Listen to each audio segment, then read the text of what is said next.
The first thing she noticed was the cold. It clung to her skin like damp cloth, seeping through the thin sweater she didn't remember putting on. When Tessa opened her eyes, the world arrived in fragments. A ceiling of rough-hewn board stained the color of smoke, a window set crooked in its frame, glass filmed with grime, a nail jutting from a beam like a rusted tooth. Her head throbbed in a slow, tidal pulse. The floor under her shoulder felt splintered and gritty, as if someone had swept sawdust into the cracks and left it there for years. She rolled onto her back, and the room tilted. A sour, mold-slick smell rose from the warped planks, braided with old wood smoke and something metallic she couldn't place. Each breath tasted like a cellar after rain. She pressed her palm to her forehead and found a tender ridge above her left temple. No blood, just the ache, heavy and deliberate, as if her skull had been packed with wet sand. Where am I? The question formed before memory followed. She pushed up onto an elbow. A cabin, single room, low roof, the kind men build to be temporary and then forget. In the corner, a cast-iron stove squatted on bricks, its door cracked open to reveal ash as soft as gray flour. A chair with one missing rung leaned toward a square table gouged with knife marks and burn rings. Someone had nailed 2 boards across a second doorway, the wood fresh against the older walls. Wind threaded the gaps and sang a thin, impatient whistle. Light slipped through a seam in the crooked window and landed in a pale bar across the floor. Dust turned in it, lazy and relentless. Outside, something scraped against the siding, branches or claws. She listened for traffic and heard only the living quiet of deep woods. Wind moving tree to tree, the far-off bark of a dog that didn't sound friendly, a crow's bleak conversation. No road noise, no human voices, no phones chiming or cars passing or neighbors slamming doors. Her heartbeat began to count time for her, too loud in the hush. She patted herself in quick, embarrassed motions, as if she were late for something and couldn't find her keys. Jeans, sweater, no jacket, no socks, bare feet blackened with dirt and a film of cold. No phone in her back pocket, no crossbody bag biting into her shoulder, no watch on her wrist. She rubbed the faint circle of skin where the watch should have been, then checked again. Nothing. The emptiness of it made her throat go dry. Fragments surfaced, slippery. Portland. The bar on the water with the strings of lights and the salt in the air and a laugh she knew Jason's and a glass that tasted like citrus and something sweeter. The way his hand covered hers and his eyes went soft when he said, "Easy, I've got you." Then the lights inside her body dimmed, like a room where someone finds the switch and slides it down. After that, a knot of dark. She tried the window first. The frame wobbled in its swollen track, but stuck, the paint fused by weather and neglect. When she dug her nails beneath the sill, splinters teased her fingertips. The cold coming through the seam wasn't the kind that would let her last long outside without shoes, but the thought of a door, an actual exit that opened, drew her like a heat source. She crossed the floor slowly, testing the boards with her weight. The cabin complained softly, old wood talking to old nails. The door was plank on plank, a rough latch in place where a knob might have been long ago. She lifted the latch and pulled. The door shifted an inch, then halted and thudded back with a muffled jolt that traveled up her arms. She pushed her shoulder into it and felt the dull refusal of something on the other side. Bar, chain, or simply a new lock sunk into an old frame. She set her feet and pulled harder, breath fogging the air, arms burning. The door gave nothing. She let the latch fall and stepped back, breath sharp in her chest. Panic did not shout. It arrived as a precise rearrangement of sensation, as if a lens had been snapped into place and everything sharpened at once. The grain of the wood, the moth wing caught in a spider web above the stove, the rhythmic tap of the loose board in the window frame. She looked again for anything she could use. The chair, too light. The table, heavy but bolted to the floor with 2 bent railroad spikes. The stove poker near the hearth, its handle red with rust. She wrapped her fingers around it. The metal stung her palm with cold and left a fine orange powder on her skin. "Think," she whispered, surprising herself with the sound of her voice. It came out hoarse, a stranger's voice in a room she did not own. She pictured Lucille's kitchen, the clean white tile, the calm order of cups, the morning light, and then Jason's mouth shaping a lie she had believed until it wasn't one. The thought jittered in her bones and made her knees feel unreliable. She went to the window again. From up close, she could see where rain had chewed at the putty, where the glass no longer met the wood as it should. The lower left corner had a hairline crack. If she could pry the putty out, she might ease the pain free. She slid the poker's tip between the frame and the glass and levered gently. The wood groaned. The crack in the glass lengthened with a tiny, brittle sigh. She stopped, teeth clenched, listening for footsteps. Nothing. Only wind and the long-breathing hush of trees. Her bare toes curled against the cold floor. She pressed again, slower. The putty flecked away. A sliver of glass loosened and nicked the pad of her thumb. The sting was immediate, bright. A bead of blood welled, and she sucked it away, tasting iron over mold. She kept working, inch by inch, until a wedge of air opened and the cold came in cleaner, smelling of pine and wet leaves. Outside, the light had shifted, the kind of thin, colorless brightness that belongs to late morning in overcast country. Time had moved without her. A sudden sound cracked the quiet. A dog, closer now, barking with the authority of an animal that knows its borders. It was answered by another, lower voice, the fence-line kind of bark. She froze, one hand on the frame, the other holding the poker like a clumsy tool. The barking cut off mid-syllable, replaced by the irregular crunch of footsteps on damp ground. Not wind, not branches, boots. They came from the right, scuffing through leaves, then paused. She let the poker down, slow, until it touched the floor without a sound. Her breath went small. Through the dirty glass, she saw a shape ghost past the corner of the window. A sleeve in dark canvas, the pale flash of a hand. Someone muttered, one word, maybe two, too blurred by the wall to catch. Her heart chose a faster rhythm. She stepped back from the window, counting backward from 5 the way she had learned to quiet herself before exams, before interviews, before any moment when nerves tried to bloom into chaos. 4, 3. The footsteps moved again, closer to the door, then away, then back, as if the person were pacing the short stretch of packed ground that served as a yard. She considered the table, the chair, how to wedge the chair under the latch, how to brace the table against the door if they tried to force it. Her mind kept sliding back to absence. The phone that wasn't in her pocket, the watch that wasn't on her wrist, the bag that wasn't on the table where she must have put it down to take off her shoes. Shoes she didn't have anymore. Without those objects, she felt unguided, stripped of the little anchors that kept ordinary life in place. The footsteps stopped. Silence gathered again, as if the trees leaned closer to hear. Then a voice, male, came clear through the thin wall, flat, matter-of-fact, not raised to be cruel and therefore worse. "She'll sleep till dusk." The voice outside didn't fade.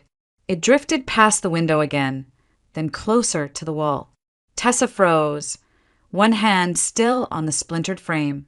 Her heartbeat felt misplaced, up near her throat instead of behind her ribs. Another voice answered, lower, older, and calm. "Jason said no one's to come near her till he calls." Her skin tightened. Jason. The name landed like a stone dropped into still water, the ripples reaching every part of her. She edged nearer to the window, crouching so her eyes met the narrow seam between 2 boards. Through the dirt-smeared glass, she saw outlines, 2 men, jackets dark with rain, one smoking, the other kicking at the ground with a boot heel. Their truck, a dented blue Ford, was parked beyond the treeline. The smoker laughed, the sound sharp. "He's sure she told the old lady where the thing is?" "Yeah," the other replied. "That platinum plate, some award or whatever." He said it's worth a fortune if you know where to sell it. She keeps it in the house on the piano. The world narrowed to the breath in her chest. Aunt Lucille.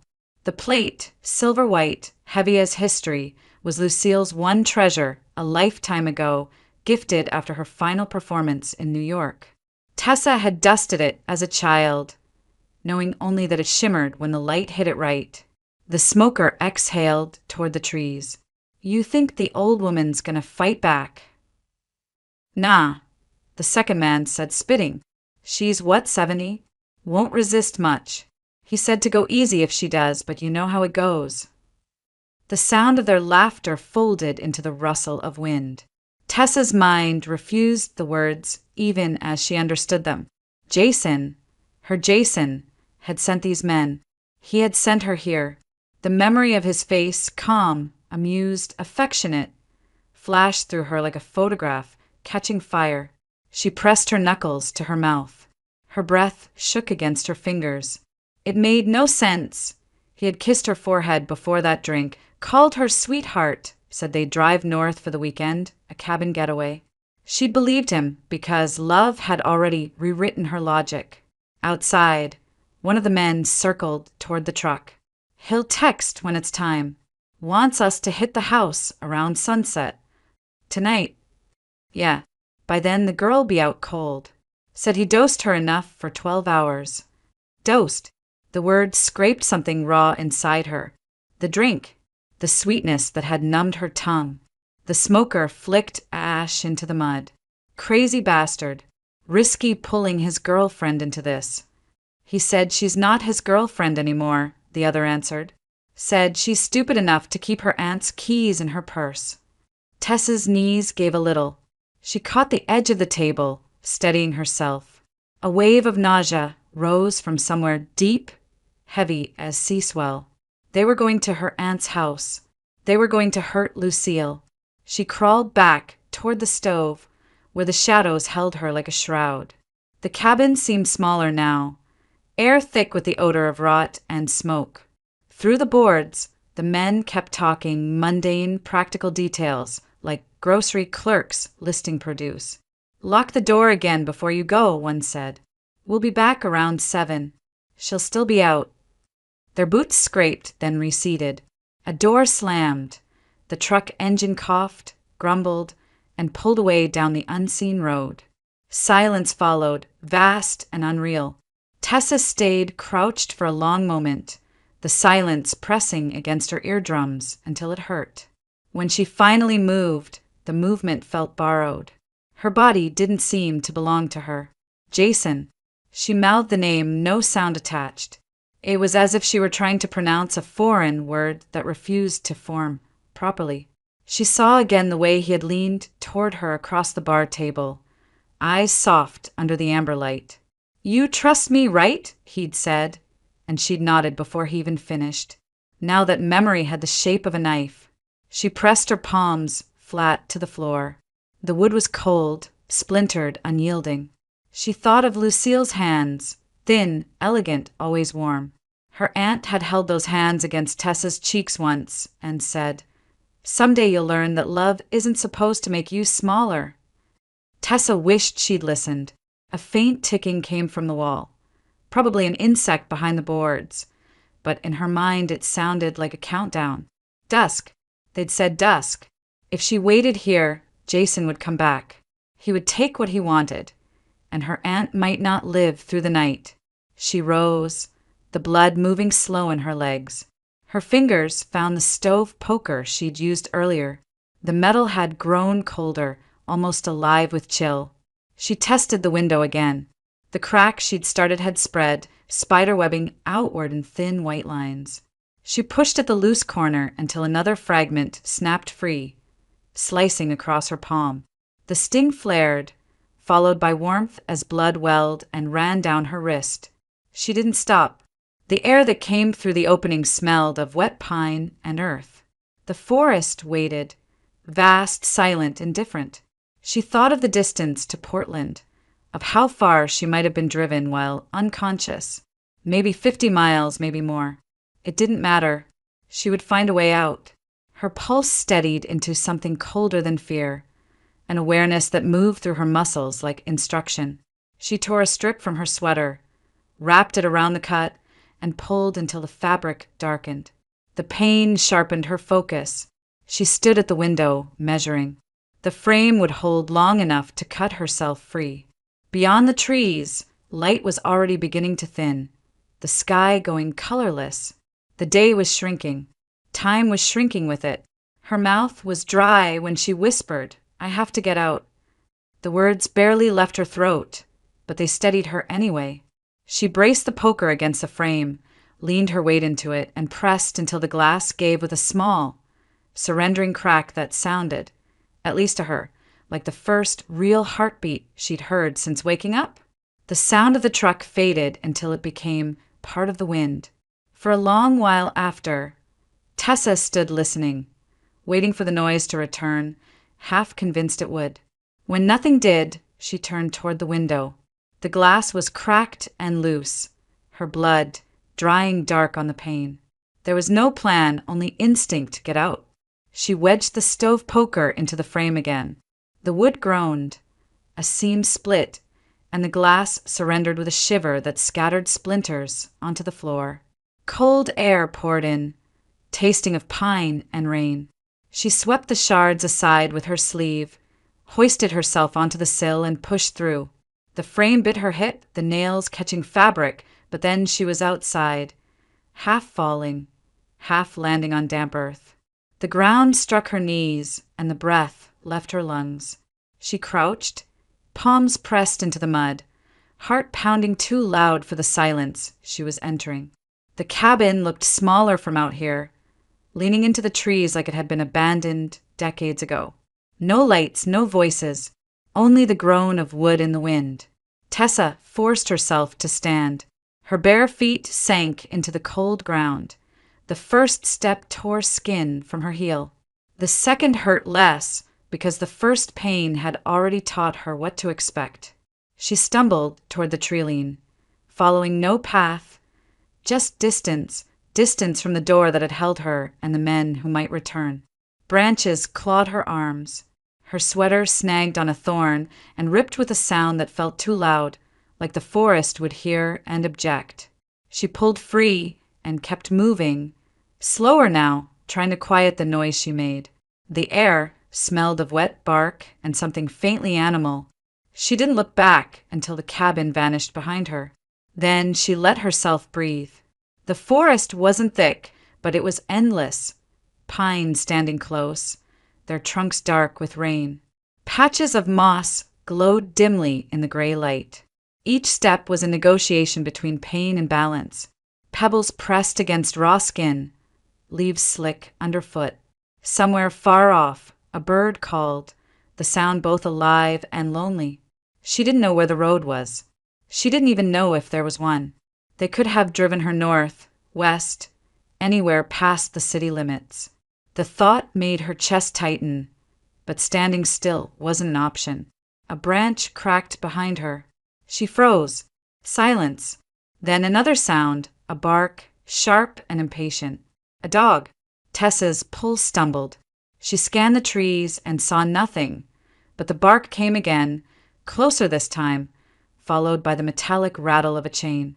She dropped to her knees, crawled behind a fallen log slick with lichen, and pressed her back to it.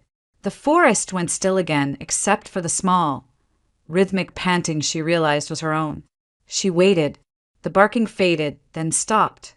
Water dripped from somewhere high above, tapping the leaves like a metronome. She counted the beats until her breathing matched them. When she moved again, she moved low and fast, careful where her feet fell. The woods thickened ahead. Between the trunks, she saw the shape of another structure. A shed, maybe, or an old animal pen. She hesitated, then went toward it. Shelter meant risk, but also a chance to find something useful. The building was smaller than the cabin, its roof sagging under wet leaves. The door hung crooked. Inside, the smell hit her first. Mold, rust, the sharp ammonia of animal waste long dried. In the dim light that filtered through the slats, she saw tools, a broken crate, and near the wall, something that made her stop. A pair of boots. They were heavy, brown once, now gray with dust and spider silk. She almost laughed from relief. She dropped to her knees, pulled one toward her and shook it out. A dead leaf fell. The other boot resisted, stiff from age. She reached in to loosen it and felt something move. Tessa jerked her hand back.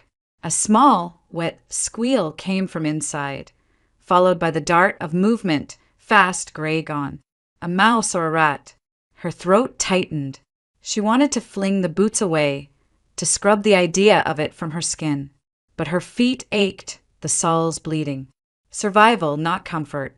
She picked up the first boot again, shook it hard until she was sure it was empty, then shoved her foot in. It was too big, the leather stiff, but it fit well enough to stand. The second followed, just as cold. The moment she straightened, she heard the dog again, closer. No time. She stepped outside, the ground muffling under the weight of her borrowed boots. The forest looked darker now, the clouds thickening. The wind brought a smell of rain. She ran. Branches whipped her face. Water flew from leaves, hitting her eyes. She tripped once, caught herself, kept going. Every sound felt amplified.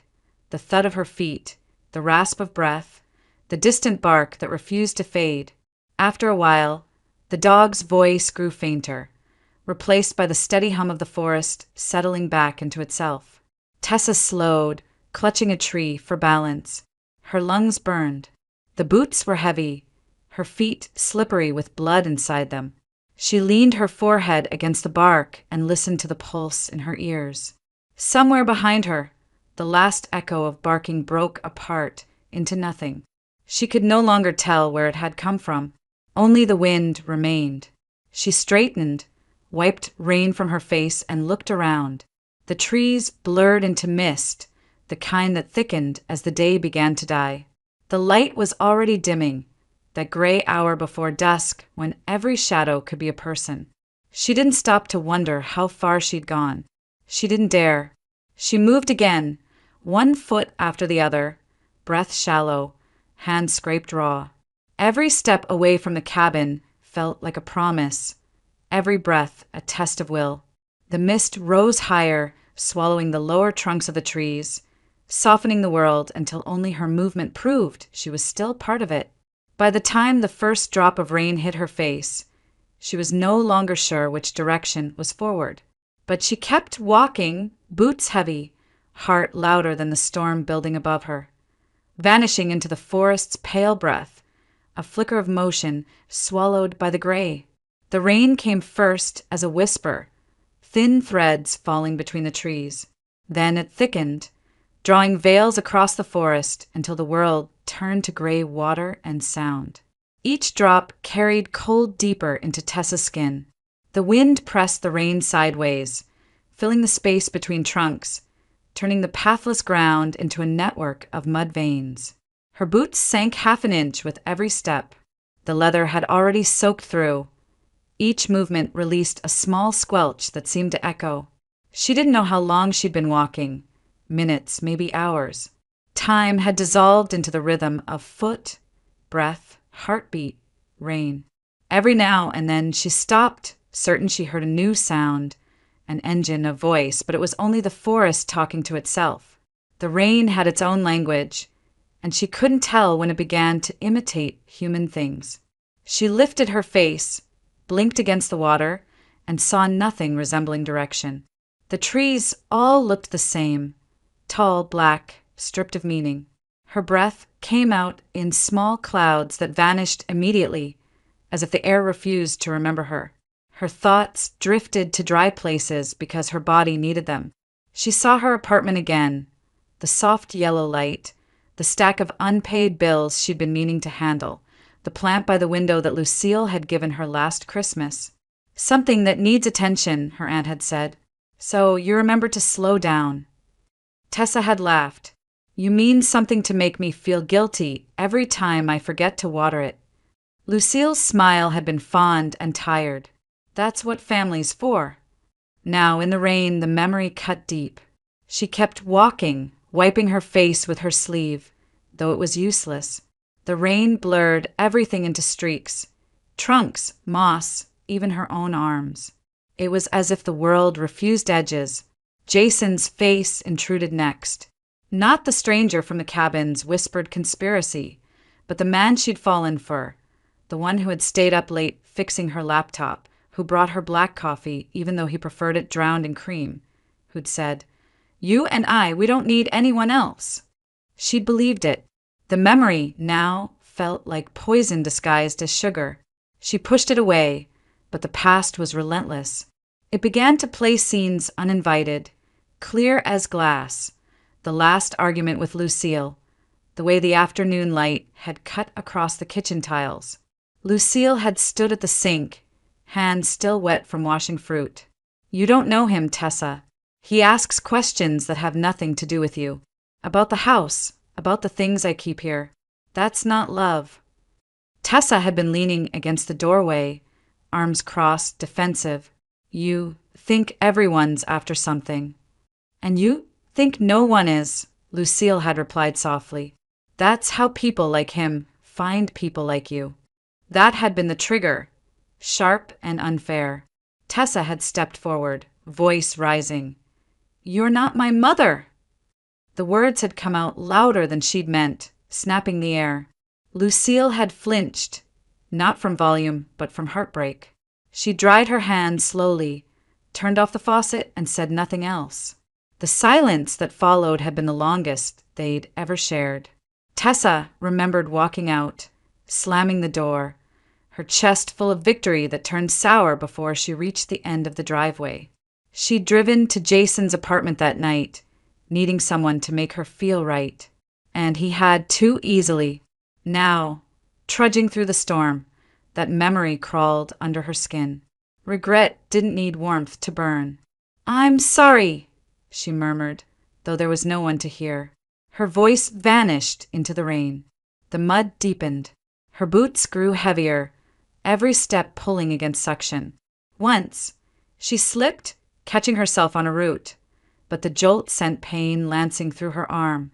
The forest floor tilted down, water running between ridges like veins of silver. She followed one, thinking it might lead somewhere, anywhere. Her legs began to shake. Hunger found her next, an empty ache below her ribs that made her lightheaded. She hadn't eaten since when? The bar. That drink. After that darkness. She stopped beneath a tree with a hollow trunk and pressed her forehead to the bark. The world smelled of rain and rot. Her thoughts blurred into one another, forming half prayers, half memories. Lucille's voice again, from years ago this time. "When you're lost, don't run. Just breathe. The forest can't swallow what stays still." But standing still meant freezing. Standing still meant waiting for the men to find her, for Jason to send more. A rumble rolled across the distance, not thunder yet, just warning. The sky was dimming into that deep bruised blue that comes before night. If she didn't find shelter soon, the cold would become something else. She pushed away from the tree and kept going. Her feet slipped twice more. The third time she went down hard, knees striking rock beneath the mud. Pain flared up her thigh and into her hip. She groaned, biting her lip, tasting metal again. For a moment she stayed there, breathing through it, letting the rain beat against her back. The world swayed. Her eyes wanted to close. She shook her head hard, forced them open. "Not yet," she whispered. The thought of Lucille's house, warm kitchen, the plate on the piano, the woman who had raised her when no one else would, became the rope she clung to. She imagined Lucille waiting by the window, hair pinned back, humming absent-mindedly as she brewed tea. That image kept Tessa moving even when her body no longer wanted to. Her breathing turned ragged. The trees blurred again, not from rain, but from tears she didn't notice until they mixed with the water on her face. The sound of her heartbeat grew heavy, each thump echoing inside her ears. She took another step, then another. Her balance wavered. The forest tilted. She tried to think of something solid, something real, a street name, a landmark, but the rain erased everything. The edges of her vision darkened. Her legs buckled. The mud caught her like cold hands. She hit the ground sideways, too tired to curse. The smell of earth filled her nose, wet and ancient. For a moment she lay still, rain beating on her cheek, her hair plastered to her face. The sound of it was endless, 1,000 soft impacts merging into one low hum. She heard her heartbeat then, slow, uneven, like something trying to remember a rhythm it once knew. Her last thought before the dark pressed in was of Lucille's hands on her shoulders, gentle but firm, saying, "Find your way home, Tessa." Then the world dissolved into rain and heartbeat and nothing else. When the rain softened into a mist, memory came to fill the silence it left behind. It didn't arrive gently. It poured through Tessa's mind like floodwater breaching a dam, dragging the past out of the dark corners where she'd tried to bury it.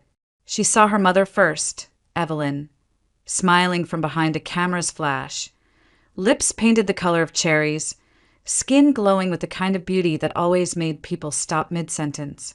Evelyn Morgan had been the kind of woman who believed the world owed her attention, and for a while it did. She was young, reckless, and dazzling, a model whose face had graced perfume ads and department store posters from Portland to New York. But beauty was a currency that depreciated fast, and Evelyn spent hers carelessly. When the job slowed, she chased men who promised her a softer landing. The last one promised Paris, and instead left her with a baby and a hospital bill she couldn't pay. Lucille, her older sister, was the one who came to the rescue. She had been studying opera in Boston, already earning small roles, her voice praised for its rare warmth. But when the hospital called, when she saw the infant Evelyn couldn't even look at without trembling, she didn't hesitate. She signed the forms, moved back to Maine, and took the baby home. Tessa had grown up on the echo of that decision. She remembered the sound of Lucille's voice before she remembered her own reflection.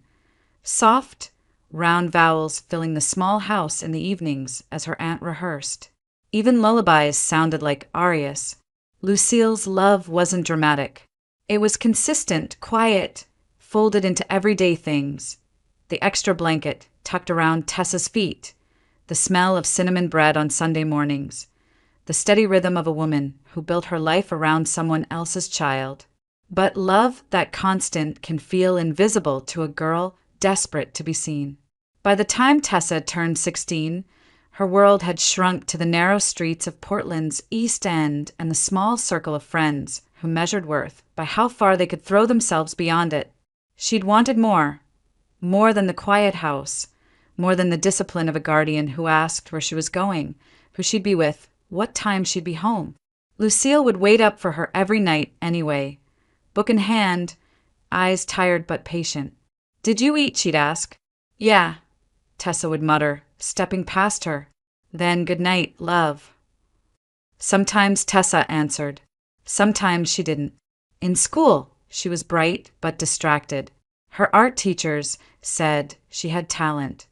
She could sketch faces that felt alive, but she didn't know what to do with it. When a college recruiter asked what she wanted, she said, "Out." That was enough of an answer then. Her mother's ghost hovered at the edges of everything. Evelyn died when Tessa was 8, a car crash on the coast road after a party. Tessa didn't remember the funeral, only Lucille's face afterward, composed, blank in a way that meant she was holding too much inside.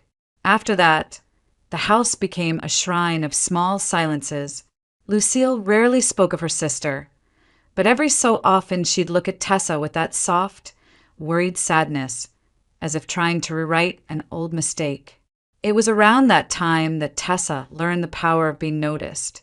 She wasn't beautiful like her mother, not exactly, but she had the same restless spark, the same way of catching eyes in a room. At 20, that attention felt like salvation. And then came Jason. He wasn't from Portland. He drifted into town claiming he worked in real estate, though no one had ever seen him in an office. What he had was charm, polished and practiced, the kind that made waitresses forget to charge him for drinks and made Tessa forget how to think clearly.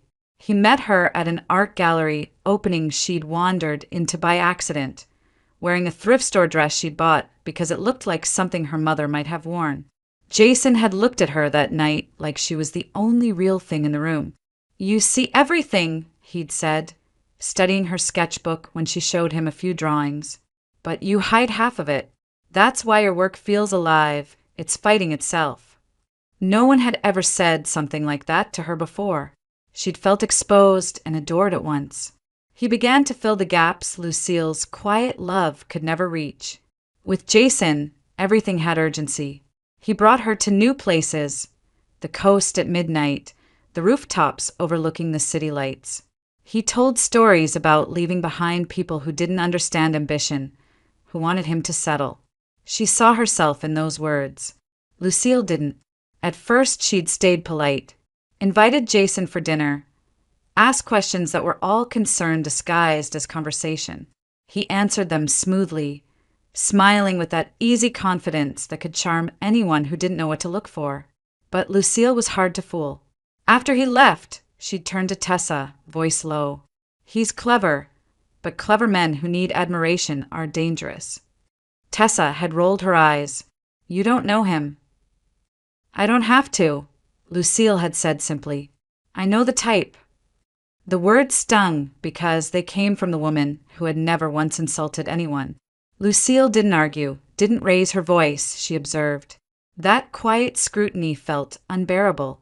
The more Lucille warned, the deeper Tessa sank into Jason's orbit. It became a pattern. Lucille's worry, Tessa's defiance, Jason's soothing presence afterward. He told her she was brave for standing up for herself. He said Lucille didn't understand independence. He said, "You've spent your whole life being someone's responsibility. Don't you want to be your own?" He was good at making rebellion sound like freedom. By the time he started asking about Lucille's things, the old photographs, the awards, the stories from her career, Tessa was too in love to see the curiosity for what it was. She told him everything he wanted to know. About the silver piano, about the keepsake box that held letters from famous names, about the platinum plate Lucille had been awarded before she quit performing. She thought it was intimacy, sharing secrets about the woman who'd raised her. She didn't realize she was handing him a map. The argument came on a humid evening in late July. Lucille had just finished teaching a local choir class. She looked tired but resolute, the way she always did when she'd made up her mind about something. "I don't want him here anymore," she'd said. "He's using you, Tessa."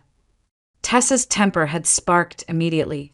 "Because he isn't from your little circle? Because he doesn't worship your opera stories?" Lucille's expression had softened, which somehow made it worse. "Because I've seen this before. He's not who you think he is." Those words landed like a slap, not for what they said, but because they threatened the fragile dream Tessa had built. She'd stood up, fists clenched.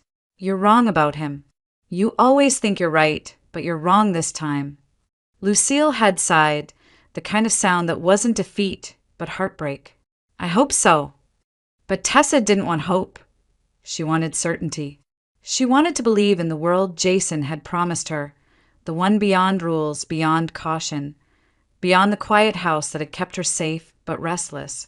She'd packed a small bag that night, ignoring Lucille's pleas at the doorway. Rain had been falling then, too, soft and unremarkable, the kind of weather that erases footprints.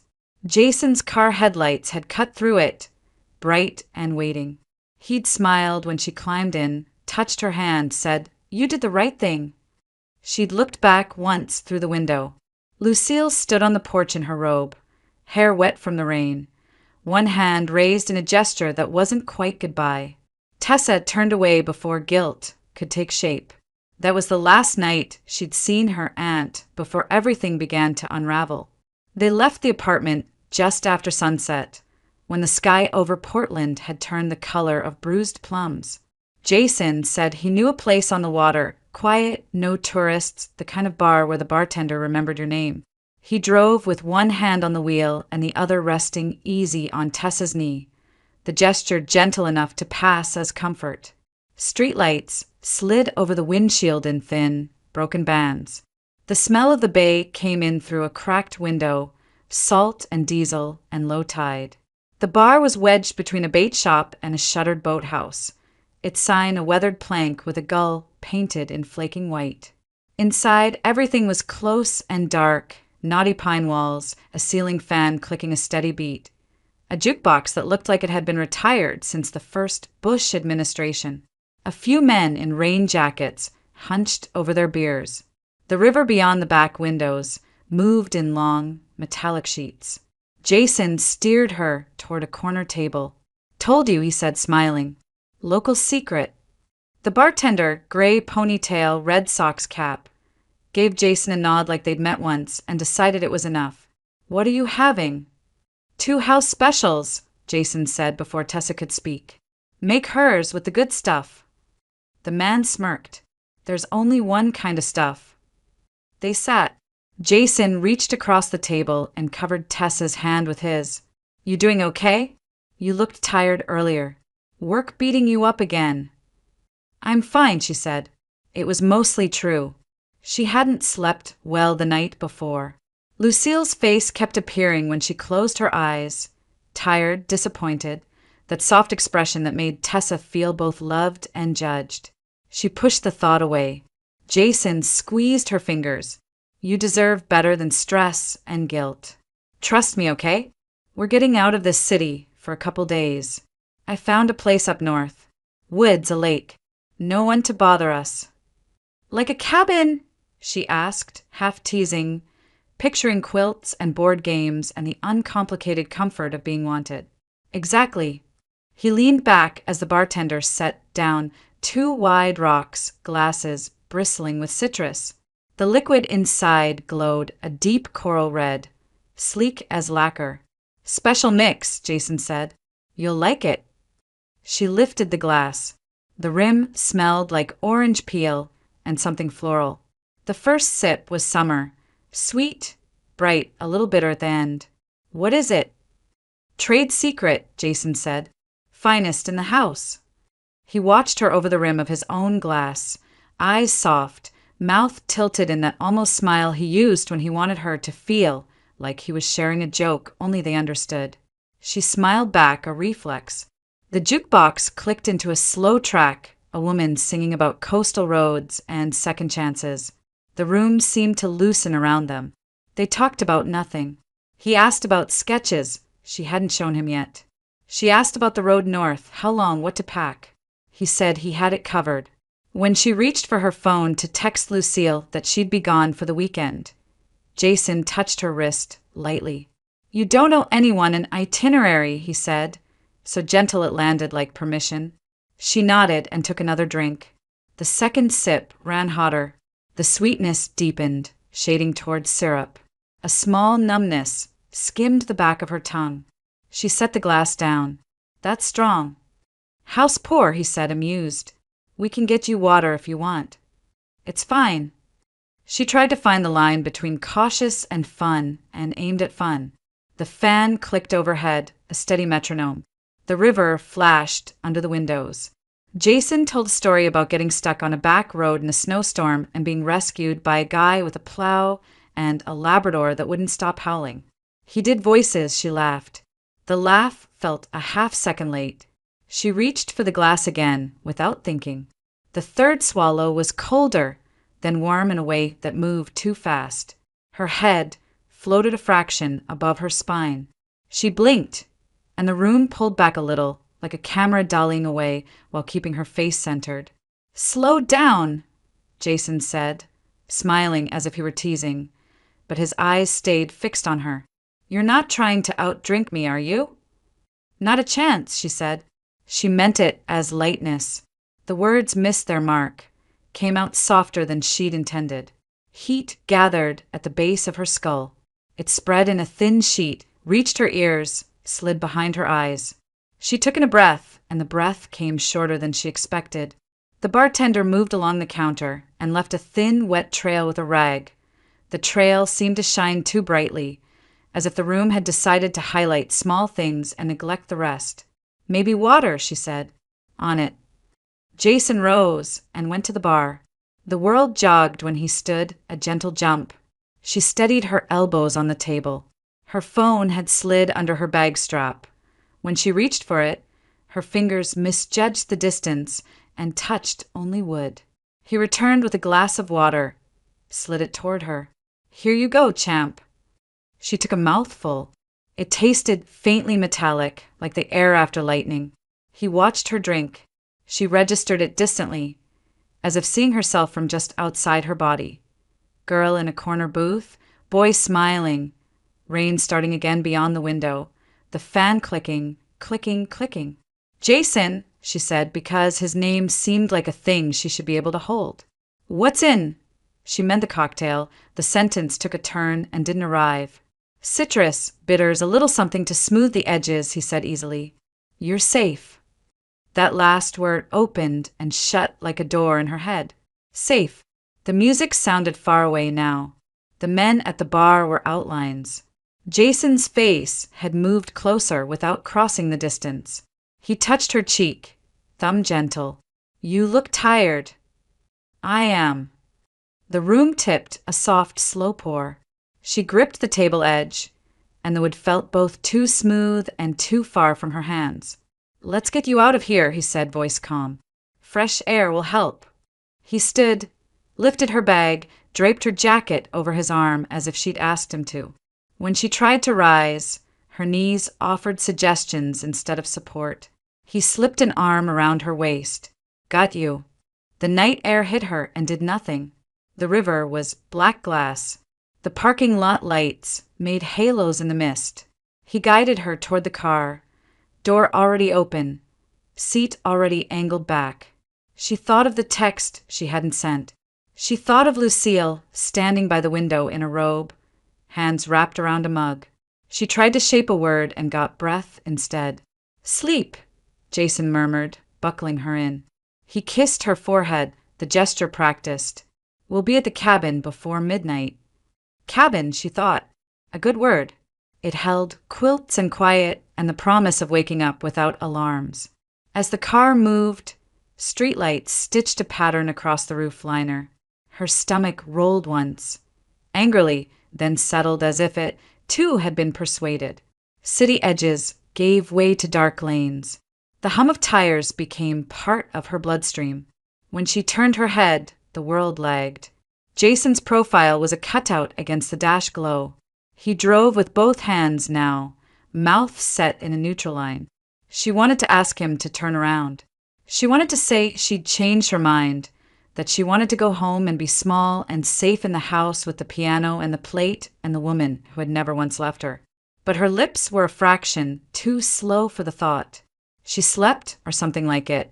Not a descent. More like someone drew blackout curtains across the inside of her skull. When she surfaced again, it wasn't morning. It was the sound of a door. Cold. The smell of wet wood. Her cheek against something rough. She turned, and the world didn't come with her. A rectangle of dark was open, then shut. Footsteps moved, thudded across planks. A latch settled. The quiet afterward wasn't the quiet of the river. It was the quiet of a place the world had forgotten. She reached for her phone and touched nothing. She sat up and her stomach pitched. The room spun once, then steadied into a shape she half recognized from stories. Cabin, single room, stove table. A window bent out of square, webbed with grime. Her shoes gone. Her bag gone. Her watch gone. The cold holding her like a wet sheet. Memory came back in pieces, sliding into position. Jason's hand on her knee. The coral drink. The word safe. The car. The turn north. The way the sky had disappeared into a lid of cloud. She stood, and the floor tilted beneath her, and then she was steady again because there was no other choice. On the table, a nail had rusted a perfect circle into the grain. Next to it, her sweater, his sweater. No, hers, only lighter now that the heat had stripped from it. She looked at the door and saw the new lock sunk into old wood, the bar scored with fresh tool marks, practical and recent. Her palm was empty. So was the space where a phone should have weighed her pocket. He had smiled while she drank. He had said she didn't owe anyone an itinerary. He had used her keys, her trust, her love as if they were all the same kind of tool. The realization didn't crash. It settled, hard as iron in her chest. He hadn't taken her to a getaway. He had delivered her to a holding place. And somewhere between here and home, he would take what he'd wanted from the beginning.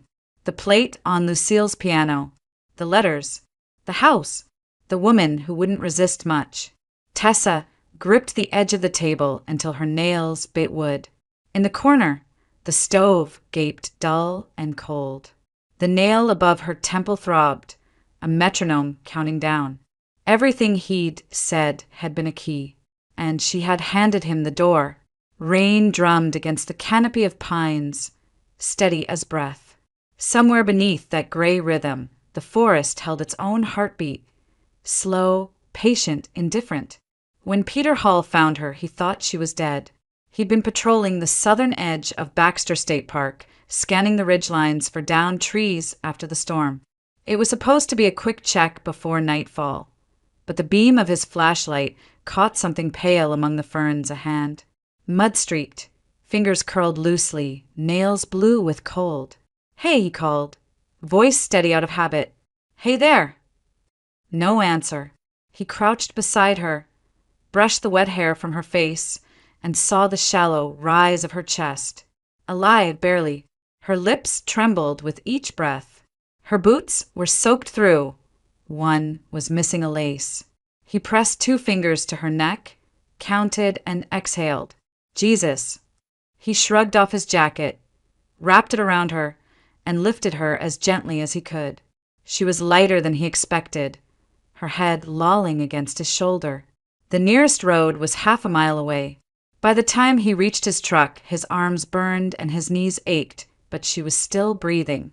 He laid her across the back seat, turned the heater on full, and drove toward his cabin, the only solid shelter within 15 miles. When Tessa woke again, it was to warmth. A fire crackled somewhere nearby, the sound sharp and irregular.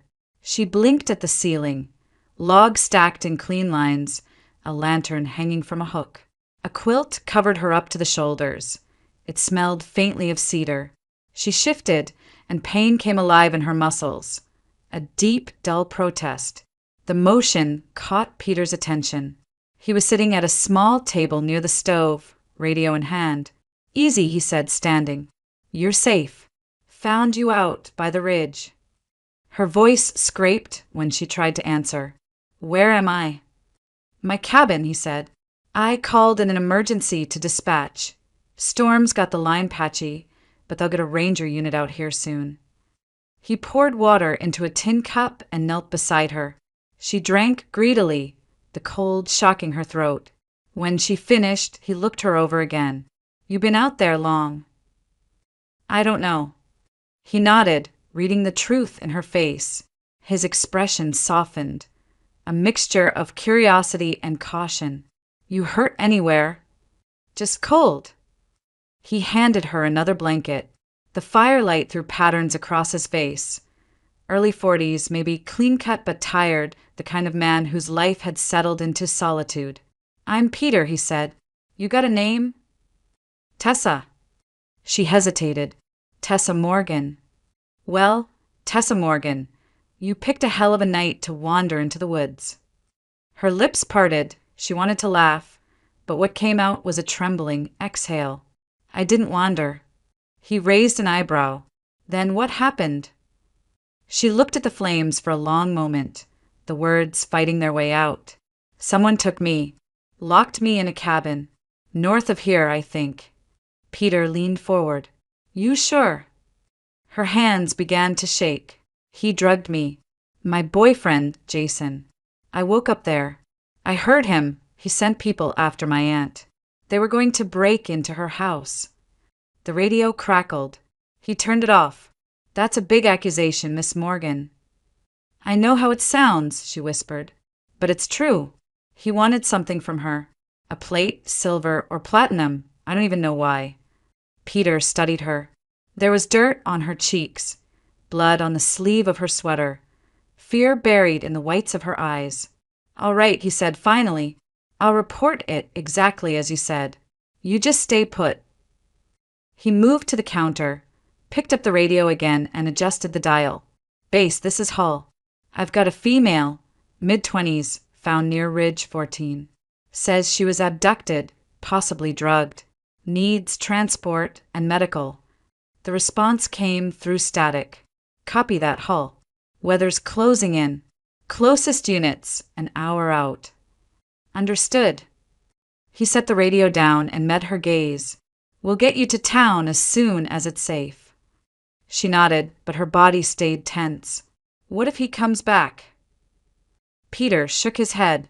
He doesn't know you're here. I'll keep watch. He poured her a bowl of soup from the pot on the stove. The smell of potatoes and onions filled the room.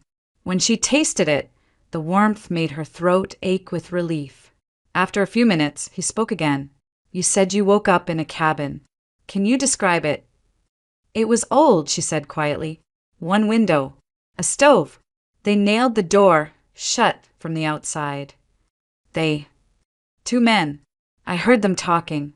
Jason gave them orders. Peter frowned. You remember any names? She shook her head. Just his. The silence stretched, heavy with unasked questions. He didn't press further, but his eyes stayed thoughtful, part disbelief, part concern. He'd seen people panic before, spin stories from fear and exhaustion, but there was something too detailed about her account, too vivid to be delirium.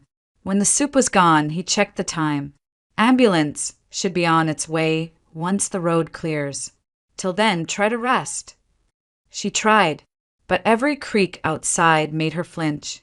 The storm had softened into drizzle, but the wind still prowled around the cabin, testing the roof and eaves. At one point, Peter rose, went to the window, and peered out with a flashlight. His silhouette against the glass looked steady, solid, a man accustomed to being the only barrier between the wild and what needed saving. He caught her watching. You're safe, he repeated. Nothing out there but trees. Tessa pulled the blanket tighter. Safe. The word felt fragile now, as if it could break under the weight of her thoughts. After what felt like hours, the radio finally hissed back to life. Hull, this is Ranger Station 1. We've got clearance for transport. Can you bring the subject to the road by East Trail? Peter answered, copy that. We'll head out. He turned to her. You think you can walk? She nodded. I have to. He packed the essentials, flashlight, first aid, thermos. Outside, the air was cold and damp, the world washed clean by rain. He helped her into the passenger seat of his truck, then climbed in beside her. The engine growled to life. As they drove, mist clung to the road, headlights cutting tunnels through it. The forest passed in ghostly silhouettes. Neither spoke for a while. Then Tessa's voice broke the silence, trembling but sure. Peter. Yeah. Please let her be safe. He didn't ask who she meant. The words hung between them, fragile as prayer, carried away by the hum of the engine and the rain hammering against the windshield as they headed toward Portland.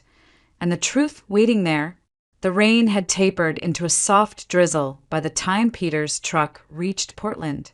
Dawn was only a rumor behind the clouds, turning the city into a blur of gray reflections and wet pavement. The wipers whispered across the windshield as they turned onto Lucille Street, a narrow lane lined with aging maples and houses that still held their porch lights on, as if trying to keep the night away. Tessa leaned forward in her seat, heart pounding hard enough to shake her ribs. The closer they got, the more her breath came in shallow bursts. She could see it even before Peter stopped the truck, the red and blue strobes flashing off wet siding, the silhouettes of officers moving through the yard, and the yellow tape cutting across the front steps like a wound. Her hand went numb around the door handle. Oh, God! Peter put a steadying hand on her shoulder. Let me talk to them first. But she was already out of the truck before he could finish, boots splashing through puddles, her voice breaking as she shouted, "Lucille! Where is she?" A uniformed officer stepped in her path. "Ma'am, you can't. That's my house," she cried, breath hitching. "My aunt. She's inside." Recognition flashed in the officer's eyes as another voice cut in behind him. "Morgan? You're Tessa Morgan." The speaker was Detective Harris, a man in his 50s with the kind of face that looked carved from skepticism. He nodded at Peter, then turned to her. "She's alive. Paramedics are with her now. We found her unconscious when we arrived." Tessa's knees gave a little. "Alive?" The word came out like a prayer, half disbelieving. Harris nodded again, guiding her toward the porch. "Looks like someone broke in through the back door. House is torn apart, but she's breathing. She'll need a hospital check, though." The smell hit her as soon as they stepped inside. Overturned earth from broken plants, spilled liquor, and something metallic that made her stomach twist. Drawers had been emptied onto the floor. Picture frames smashed, the piano lid forced open. The silver plate that had gleamed there since Tessa was a child was gone. Lucille lay on the couch under a blanket, her skin pale against the dark fabric, a paramedic checking her pulse. "She'll be okay," the medic murmured. "Shock and a nasty bruise, but she'll recover." Tessa dropped beside her, clutching her aunt's hand. "I'm here. I'm so sorry. I should have listened." Lucille's eyelids fluttered but didn't open. The faint squeeze of her fingers was enough to draw tears down Tessa's face. Detective Harris waited until she could breathe again before speaking. "We found prints all over the place. One belongs to Jason Hall. Ring any bells?" Her head snapped up. "Jason Hall? Your boyfriend?" His tone was flat, already knowing the answer. "Not anymore." Her voice cracked on the last word. Peter, standing by the door, crossed his arms. "You'll want to get her to a hospital, Detective. She's been through hell." Harris nodded, motioning to a younger officer. "Take them both in. We'll have an ambulance. Meet them halfway." At the hospital, fluorescent lights painted everything too white. The warmth that should have meant safety only made Tessa feel exposed. Nurses spoke softly, efficiently, for vitals, temperature. When the doctor said she'd been drugged with a mild sedative mixed with alcohol, Tessa barely reacted. The information slid across her mind like rain over glass. A social worker asked questions. So did the police. She answered them all, voice calm, detached, the story unfolding piece by piece. The drink, the cabin, the men, the escape, the rescue. Every time she said Jason's name, something in her chest turned to stone. Detective Harris came by later with news. "We've got him," he said, dropping a folder onto the table beside her bed. "Picked him up outside Augusta about 2 hours ago. Tried to pawn some antiques to a dealer who thought they looked too clean. One of them matched a description from your aunt's inventory." Tessa stared at the folder without opening it. "He didn't even get far." "No," Harris said, "but he would have if you hadn't made it out." That night, when Lucille was transferred to the same hospital, Tessa sat by her bedside. The older woman was awake but weak, her voice no more than a whisper. "You came back." "I never should have left," Tessa said, tears sliding down her cheeks. Lucille's eyes softened. "We all leave when we think love will save us. The trick is knowing when it won't." 2 days later, the Portland Police Department brought her in to give a final statement. Jason was already in custody.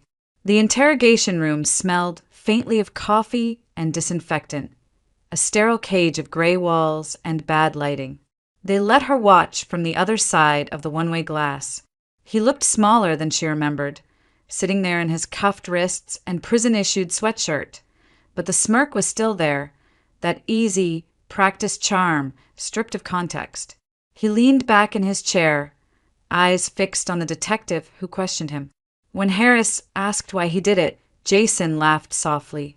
"You think I'm stupid enough to answer that without a lawyer." But there was a glint in his gaze that wasn't defiance, it was satisfaction. as if part of him still believed he'd won something. Harris pressed. You drugged her, Jason. You set 2 men on her family. You nearly killed an old woman for a piece of metal. What was it worth to you? Jason shrugged. Enough to try. From behind the glass, Tessa's reflection hovered over his image. Pale, worn, unrecognizable. She stepped closer, watching the man who had once kissed her forehead and promised her forever. For a brief moment, Jason looked up. Their eyes met through the mirror's illusion, and the smirk faltered. Just a flicker, but it was enough. When the session ended, Harris turned to her. You sure you're up for this? I need to be, she said. They led her into the room.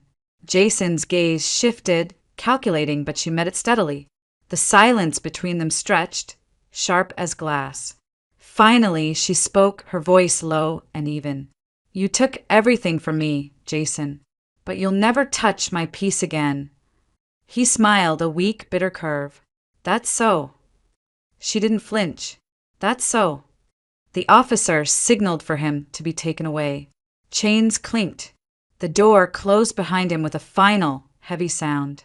Tessa exhaled, long and steady, like someone who had been holding her breath for years. The sound of it filled the empty room. For the first time since the night of the river bar, the air around her didn't feel borrowed. It felt like hers again. A month passed before the house on Elmwood Lane began to feel alive again. The yellow police tape was gone, the broken glass replaced, and the piano, its lid once pried open by strangers, sat closed beneath a vase of fresh lilies. The scent drifted through the rooms, soft and clean, like the first breath after a storm. Lucille had recovered faster than the doctors expected. There was still a faint bruise near her temple, a reminder of the night chaos found their quiet street, but her eyes had regained their calm brightness. She moved slowly now, cane in hand, but her voice was strong enough to fill the kitchen again when she hummed while brewing tea. Tessa lived there with her, sleeping in her old room under the eaves, surrounded by the same wallpaper she had once begged to paint over. Some mornings she woke before dawn and lay listening to the tick of the old clock in the hall, the soft creak of Lucille's footsteps, the wind moving through the maples outside. It was a fragile kind of peace, but it was real. Her days were divided into small acts of rebuilding. Therapy twice a week at the community clinic downtown. Walks through the park when the air was clear. Calls from Detective Harris updating her on the legal proceedings she no longer needed to attend. The nightmares still came sometimes, dark rooms, locked doors, the sound of Jason's voice whispering her name, but they no longer owned her. Peter visited most weekends. He never stayed long, just enough time to check the gutters or repair the warped boards on the porch. He'd bring coffee in a thermos and a half-smile that always seemed to belong more to the forest than the city. The first time he came after her therapy session, she'd been weeding the garden, her hands buried in damp soil. You missed a spot, he said, kneeling beside her without waiting for an invitation. She glanced up, shading her eyes from the sun. You're a ranger, not a gardener. Same principle, he replied. Patience and observation. They worked quietly after that, pulling weeds, restoring neatness to the small patch of earth Lucille loved so much. When they finished, Tessa looked at her hands, streaked with dirt but steady. I used to hate this garden, she said softly. It always felt like something Lucille wanted me to care about, not something I actually did. Peter brushed the soil from his palms. Maybe it just needed to become yours, too. There was no rush between them, no sudden confession or cinematic pull. What grew instead was a quiet understanding. 2 people connected not by tragedy but by survival. Sometimes they talked about ordinary things, weather, wildlife, the best kind of wood for a porch railing. Sometimes they didn't talk at all, and that silence felt like kindness. Lucille watched them with a knowing patience. She never teased, never pushed. Instead, she offered small encouragements disguised as errands. Peter, you're taller. Can you check the light fixture on the landing? Or, Tessa, dear, show him that old camera in the attic. the one that doesn't quite work. By mid-April, the rhythm of the house had settled into something that felt like home. Lucille's choir students had started visiting again, filling the rooms with off-key laughter and the soft shuffle of sheet music. The sound no longer startled Tessa, it made her smile. One Sunday morning, the air carried that rare stillness Maine sometimes gifted before spring finally surrendered to summer. Sunlight spilled through the lace curtains, warming the kitchen tiles. Lucille stood by the stove, humming, the kettle already beginning to sing. Tessa sat at the table with a notebook open beside her cup of tea, trying to put words to the last year. Therapy exercises, her counselor called them. Peter knocked softly at the back door before stepping in. He carried a wooden crate of seedlings and a shy grin. For the garden. Thought we could try again. Lucille turned, eyes crinkling. You'll stay for breakfast, won't you? Only if there's enough tea, he said, glancing at the kettle. There's always enough tea, she replied. They ate together, sunlight pooling across the table, conversation easy and unhurried. At one point, Lucille reached over, squeezed Tessa's hand, and said quietly, "Life gives us second chances, if we have the courage to take them." Tessa met her gaze and smiled. "I think I finally did." Later, when Peter went out to plant the seedlings, she joined him in the yard. The air smelled of wet soil and lilac, the same scent that had clung to her childhood summers. She knelt beside him, pressing her fingers into the ground, feeling its cool pulse. For a long moment, she simply breathed, in and out, matching the rhythm of the earth. No flashbacks, no fear, just the simple, grounding truth of being here, now alive. The house behind them glowed gold in the morning light. Lucille's voice drifted through the open window, soft and steady, humming an old melody Tessa had loved as a child. And for the first time in what felt like forever, Tessa realized the song didn't make her ache anymore. It made her believe. A year passed like a tide receding, quietly, persistently, taking with it the sharp edges of everything that had once felt unbearable. Portland had thawed into another spring, and with it came the night that marked a new beginning. The Portland Performing Arts Center shimmered under soft rain and lamplight. Inside, the air was alive with anticipation, programs rustling, voices hushed into reverence. The banners above the stage read "A Night for Hope," a charity concert by Lucille Morgan. Tessa sat in the front row, her hands folded tightly in her lap. Around her, the theater glowed in warm gold tones, the chandeliers reflecting hundreds of tiny suns. The same stage where her aunt had once stood decades ago now waited in silence, instruments gleaming under the lights. When Lucille stepped out, the audience rose to their feet. She moved with the grace of someone who had learned to carry both fragility and strength in equal measure. Time had silvered her hair and softened her posture, but her presence commanded the room. She paused at center stage, microphone in hand, and when she smiled, it wasn't just for the crowd, it was for the woman sitting in the front row. Tessa felt tears rise before the first note even began. The orchestra started softly, a low hum of strings, a piano threading through like breath. Then Lucille sang. Her voice, though aged, carried a richness that silence itself seemed to lean toward. It wasn't the flawless voice she'd had in her youth, but something truer, tempered by heartbreak rebuilt from pain. Every note carried memory. The night of the storm, the breaking glass, the forgiveness that had taken root in the soil of survival. Tessa closed her eyes and let it move through her. The melody reached deep, to the places where fear had once lived, where Jason's voice still echoed in her dreams. But the music didn't open those wounds, it sealed them. In her mind's eye, the past played out like faint light flickering on a film reel. The cabin appeared again, but softer now, the dark corners washed in pale gold.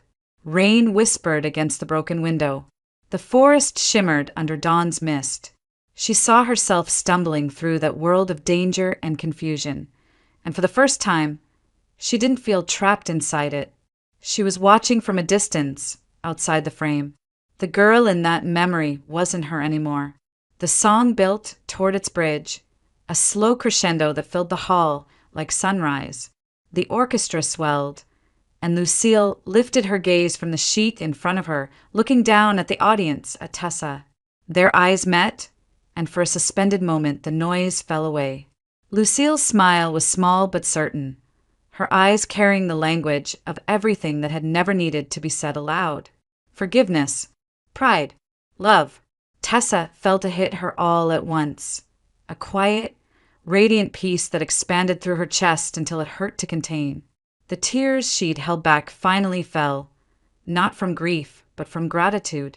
When the final note lingered, it seemed to hang in the air longer than possible, refusing to fade. The audience remained still, as if breathing might break it. Then came the applause, thunderous, alive, rising like waves against the stage. Lucille bowed once, twice, then placed a hand over her heart and nodded toward Tessa. The crowd didn't know the full story, but Tessa did. This wasn't just a concert. It was a reclamation of life, of voice, of legacy. Afterward, backstage, the hum of celebration filled the narrow corridors.